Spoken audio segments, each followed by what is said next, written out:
الشيطان الرجيم بسم الله الرحمن الرحيم إذا أصبح ابن آدم فإن الأعضاء كلها تكفر اللسان فتقول اتق الله فينا فإنما نحن بك فإن استقمت استقمنا وإن اعوججت اعوججنا صدق الله مولانا العظيم وصدق رسوله النبي الكريم درود پاک اللهم صل على محمد وعلى آل محمد كما صليت على إبراهيم وعلى آل إبراهيم إنك حميد مجيد اللهم بارك على محمد وعلى آل محمد كما باركنا على إبراهيم وعلى آل إبراهيم إنك حميد مجيد. ہمارا موضوع چل رہا تھا نبی پاک صلی اللہ علیہ وسلم کی وہی حدیث مبارکہ کہ اللہ تعالیٰ سب سے زیادہ اس بات کا حقدار ہے کہ جس سے ہمیں شرم اور حیا کرنی چاہیے. محمد نعیم منیر فاروقی صاحب کے بیانات کے لیے ان کے آفیشیل چینل مولانا محمد نعیم منیر فاروقی کو سبسکرائب کریں اور بیل آئیکن پریس کرنا ہرگز نہ بھولیں. اس کے 3 اصول بتلائے تھے جس میں پہلا اصول تھا سر کی حفاظت. سر اور جو چیزیں سر سے متعلق ہیں ان کی حفاظت.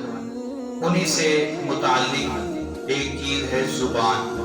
فَلْيَحْفَظِ الرَّأْسَ وَمَا وَعَى یہ الفاظ تھے اس حدیث مبارکہ میں جس کو آپ نے آخر تک ذہن میں رکھنا ہے کہ سر اور جو چیزیں سر سے متعلق ہیں ان کی حفاظت کرو. تو اسی میں ایک چیز ہے زبان اور یہ دیکھنے میں بہت چھوٹی سی چیز ہے. جرمہ صغیر و جرمہ کبیر. جسامت اور اس کی جو بناوٹ ہے وہ بہت چھوٹی ہے لیکن اس کا جرم بہت بڑا ہے.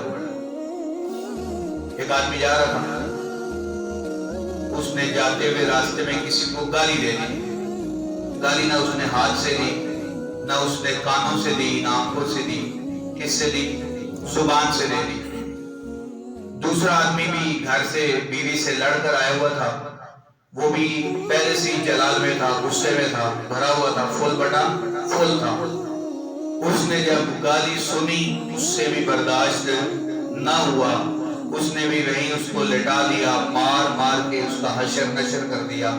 تھوڑی دیر بعد ہسپیٹل سے کال آئی کہ میں تو ہسپیٹل میں داخل ہوں. اب اس کو کس نے یہاں تک پہنچایا؟ فرمائیے زبان کی حفاظت نہ کرنے. یہی بندہ زبان کی حفاظت کرے تو جھگڑے کے اندر بھی یہ زبان نہیں کھولے. جھگڑا بھی کوئی اس سے کرنا چاہے گا میں آپ سے نہیں لڑنا چاہتا, آپ مجھے معاف کر دیں. اچھا اس کی غلطی نہیں بھی ہوگی پھر بھی یہ کہے گا آپ مجھے معاف کر دیں. یہ خیر و عافیت سے گھر پہنچ گیا.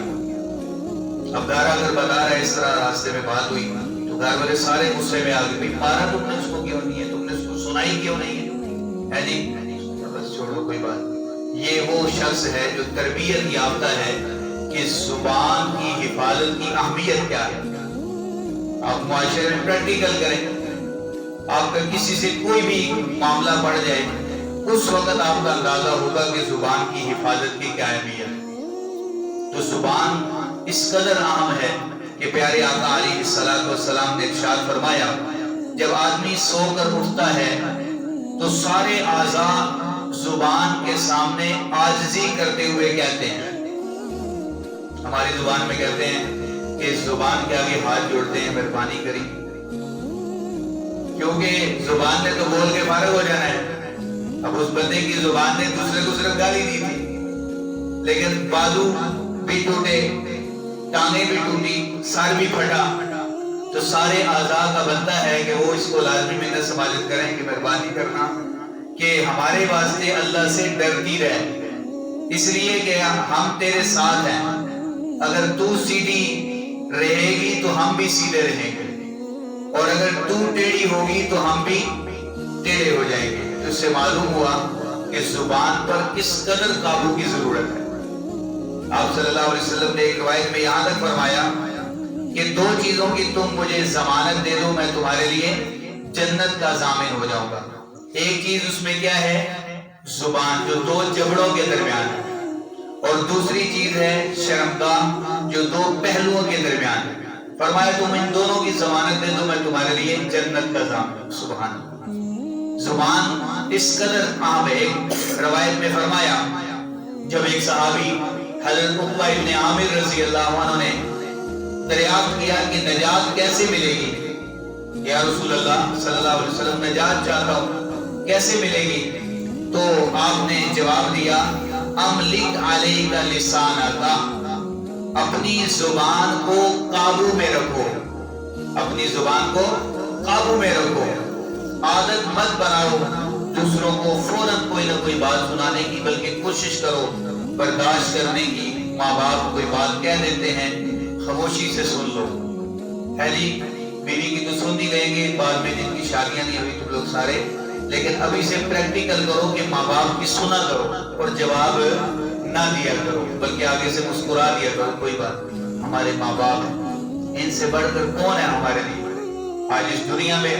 لاؤ نہ ایسے رشتے جو بے لوث ہیں، ہے جی آپ کے اوپر آج خرچ کر رہے ہیں۔ اللہ کی قسم کوئی ایک ماں باپ جتنا مرضی غریب ہو وہ یہ کبھی سوچ کر اولاد پر نہیں خرچ کرتا کہ کل ان سے مجھے بھی ملے گا، کبھی بھی نہیں سوچتے۔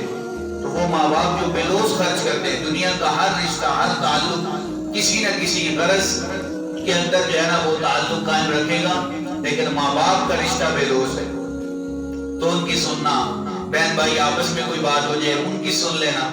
بہنیں کون سا ساری زندگی تمہیں تمہارے گھر بیٹھ کر سنائے گی، آج نکل وہ اپنے گھروں کی ہو جائیں گی، اللہ پاک ان کو اپنے گھروں میں خوشیاں نصیب فرمائے، تو وہ ہو سکتا ہے کئی سال تمہارے گھروں میں لوٹ کر نہ آ سکے، ان کی سن لیا کرو، کوئی بات نہیں۔ تو زبان کی حفاظت آپ نے فرمایا اپنی زبان قابو میں رکھو۔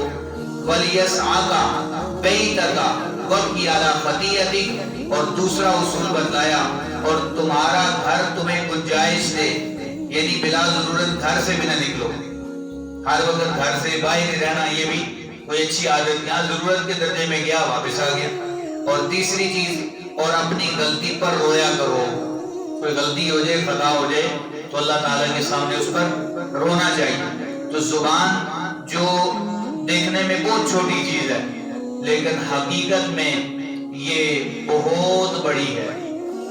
ایک روایت میں آتا ہے کہ یا رسول اللہ جنت میں کون لوگ جائیں گے اور اس کے جانے کا ذریعہ کیا ہوگا، اور جہنم میں کون سی چیز ہے جو لوگوں کو زیادہ سے زیادہ لوگوں کو جہنم میں لے جائے گی؟ دونوں کے جواب میں آپ نے فرمایا زبان۔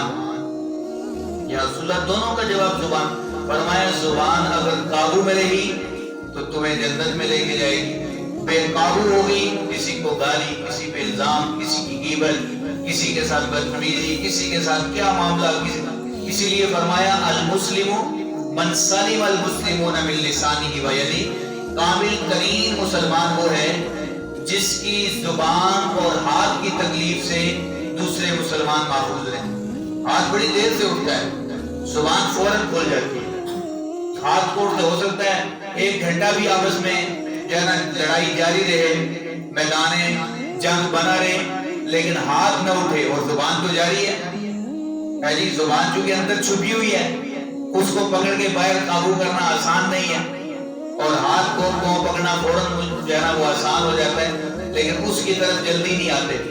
زبان کی طرف فوراً جو ہے نا اس سے گالی بھی دے رہا ہے، اس سے برا بھی کہہ رہا ہے، اس سے الزامات بھی لگ رہے ہیں، اس سے طرح طرح کی باتیں بھی ہو رہی ہیں۔ اور اللہ معاف فرمائے بعض دفعہ زبان سے انسان ایسی بات کسی کو کہہ دیتا ہے جس کو بعد میں ثابت نہیں کر سکتا، اس کی وجہ سے جیل، اس کی وجہ سے سلاخوں کے پیچھے بند ہو جانا، معاملات کہاں سے کہاں چلے جاتے ہیں، اور کئی سال کے بعد پتہ چلتا ہے کہ یہ تو بے گناہ تھا، اس نے جو بات کہی تھی وہ پروف ہی نہیں کر سکا۔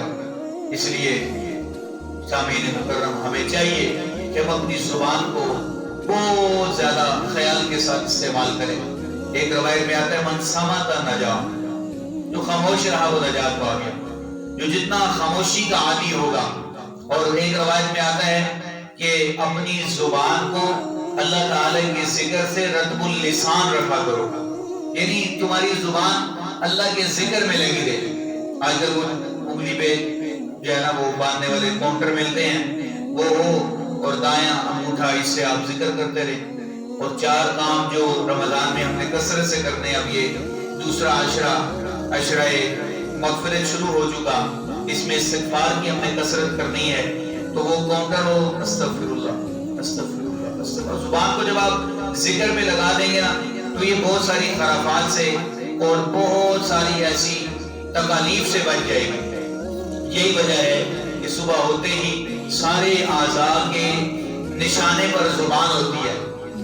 کیونکہ اگر زبان قابو میں رہی تو باقی اعضاء ہر طرح کے نشانے سے بچ جائیں گے, نشانوں سے بھی بچ جائیں گے. یعنی اگر زبان پہ قابو ہوگی تو بازو پہ بھی نشان ہے. یعنی وہ لڑائی ہوئی تھی نا وہ پھر اس ٹائم یہ مسئلہ ہو گیا. ٹانگوں پہ بھی نشان ہے, منہ پہ بھی نشان ہے. یہ کیا ہوا تھا کہ وہ آپ کو پتہ لڑائی ہوئی تھی تو اس میں پھر یہ لگ گیا. تو اس لیے اللہ پاک حفاظت فرمائے. کثرت سے ہم زبان سے تلاوت کرنے والے بنے, زبان سے ہم ذکر کرنے والے بنے, زبان سے ہم اچھا بولنے والے بنے. جی امی جان, جی ابو جان, کیسے آپ حکم فرمائیں, آپ کا حکم سر آنکھوں پر. ایک ہی انداز ہے, یہی زبان ہے, یہی الفاظ بول رہی ہے, اور ایک یہی زبان ہے. اور اگر غلط پٹری پہ چڑھی اور نہ جی نہ میرے کو نہیں ہونے دیں تھوڑے کام اور باقی بچیاں بھی کیا کرو, اس طرح کی باتیں اللہ معاف فرمائے. ماں باپ کے آگے تو یہ بھی زبان کی جو ہے نا وہ نقصان دہ الفاظ ہیں. اللہ تعالی ہم سب کو اس سے محفوظ فرمائے. آج جمعہ المبارک کا مبارک دن ہے. رمضان المبارک کا دوسرا جمعہ ہے. جمعے کے اعمال, جمعے کے لیے جلدی مسجد میں آنا, یعنی جلد از جلد مسجد میں پہنچنا. سب سے پہلے مسجد میں آنے والے کو اللہ تعالیٰ اپنے راستے میں اونٹ صدقہ کرنے کا ثواب عطا فرماتے ہیں. اس کے بعد دوسرے نمبر پر آنے والے کو بیل, تیسرے نمبر پر آنے والے کو بکرا دمبا, چوتھے نمبر پر آنے والے کو ککڑی مرغی, اور 5ویں نمبر پر آنے والے کو آپ بولیں گے کیا ہے انڈا. اس کو پھر انڈے ہی ملنا ہے. آج کل انڈا بھی اتنا سستا نہیں ہے کہ وہ بھی مل جائے جلدی سے. کوشش کریں انڈے کے ثواب سے بہتر ہے کہ ہم اونٹ صدقہ کرنے کا ثواب لیں. اس وقت 10-12 لاکھ کا اچھا عمدہ اونٹ ہے, تو اتنا صدقہ کرنے کا اللہ میں ثواب دے دے. غسل کریں, خوشبو لگائیں, مسواک کریں. روزے کی حالت میں مسواک سے کیوں منع کیا گیا کہ روزے دار کے منہ کی بدبو اللہ کے نزدیک مشک کی خوشبو سے زیادہ پسندیدہ ہے. اس لیے اس سے کہا گیا ہے کہ روزے میں کم از کم اس سے بھی اعتراض کریں. اور اسی طرح صاف ستھرا لباس پہنے, نیا لباس سلایا ہے تو وہ جمعے کے دن اس کی ابتدا کرے. اللہ تعالی ہم سب کو جمعے کے تمام اعمال, اور اس میں ایک سب سے اہم ترین عمل ہے وہ ہے درود پاک. فرمائیے وہ ہے درود پاک. اس کی بھی ہم کثرت کریں گے.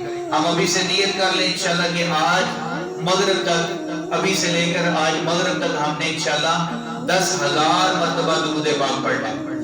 نیت میں کیا حرج ہے, ہر بندہ نیت کر لے گا 10,000 کی. اگر وہ 1,000 بھی پڑھ سکا تو اس کو ثواب 10,000 بھی ملے گا نیت کی وجہ سے. اس لیے فرمایا کہ مومن کی نیت اس کے عمل سے بڑھ کر ہے. اللہ تعالی ہم سب کو ان تمام اعمال کا خیال رکھنے کی اور جمعے کی آج مبارک گھڑیوں کی قدر کرنے کی توفیق عطا فرمائے. الحمدللہ.